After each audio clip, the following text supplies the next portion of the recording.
تشتغل على ده. تأهيل اللاعب واعداده ليه؟ نخسر جهدك ليه؟ وده قدامي شايف ده. ما بنشوفوش في اللعيبه المحترفين المصريين اللي موجودين. ازاي لما هيوصل للحكم حاجه بادب ما ياخدش حاجات كتير لازم يعني ما بين السطور بتكلم بناء الخبره يعني. لكن انا عايز اقول تاني احنا بنبارك ليكم المنتخبين، بنشكر منتخب او الاتحاد المصري لكره القدم ونتمنى ليه كله التوفيق. اكيد لازم يكون في الجزء المكافاه والتحفيز طبقا للوائح ونأكد ده، والمجلس الاداره قال في ظروف 3 إلى 4 أيام هيكون ان شاء الله الجزء المالي والتحفيزي موجود. فبطمنكم وصلت الرساله ولا ما وصلتش يعني، وانا هكمل لانه انا ببارك لكم في الفيديو كونفرنس كلكم اتفقتوا على حاجه واحده بس للكلام معايا، عملتوا كده. فانا بعمل كده اهو تاني وبجيب من الاخر. بس على فكره شفتوا بس كل المنتخبات اللي قبلها الكبير والصغير كانت اول ما يشوفوني يعملوا كده، يعني في سيستم. لكن اكيد مع الحافز اللي موجود بالعكس دي حاجه يعني نقول ونقدر ان كنتوا فرحتونا وهتفرحوا عشان بتدونا رساله طمانينه. اوعى تتجاهل انجازك، واوعى تنسى انك انت بتلعب لمنتخب مصر. انت قاعد النهارده جندي في منتخب بيمثل بلده. الرسول عليه السلام قال ايه؟ خير اجناد الارض.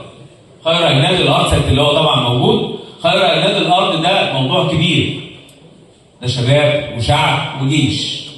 خير اجناد الارض بتلعب. مستر ميكالي وهو بيتكلم بيقول ما شفتش الروح دي في بلد تاني. شهاده انا اقف واستنى واركز واحطها تحت الخطوط. اوعى تزهقوا من كلامي، يعني لما بتكلم بدافع الوزير المسؤول لاولاده.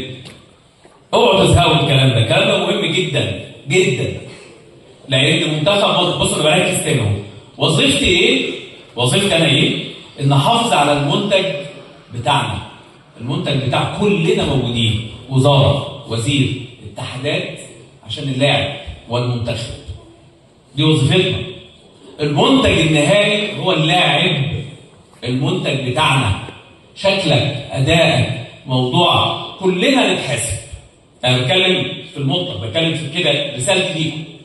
في المطلق كلنا نتحاسب على عملنا ايه.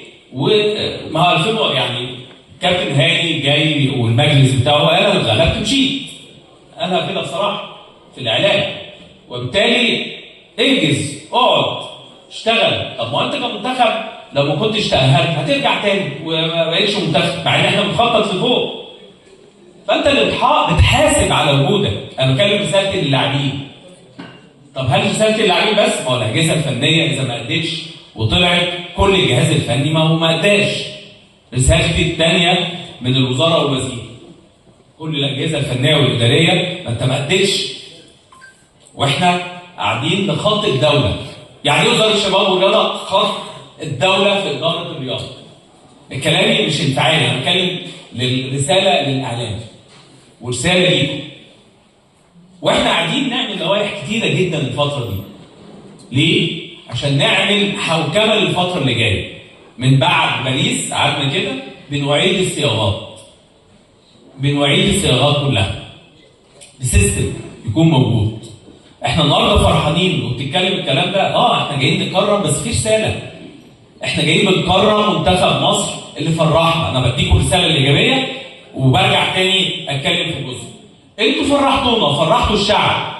طب لو كان حصل العكس كنت هتاخدوا تريقه وكلام كتير جدا. ده ما حصلش. الكلام ده واقعي ولا مش واقعي؟ والعادي ان كنتوا فرحتونا وكسبتوا فما حدش بيتكلم كتير. لا انا عايز اركز ان كنتوا عملتوا رساله ايجابيه في الاعلام اهو.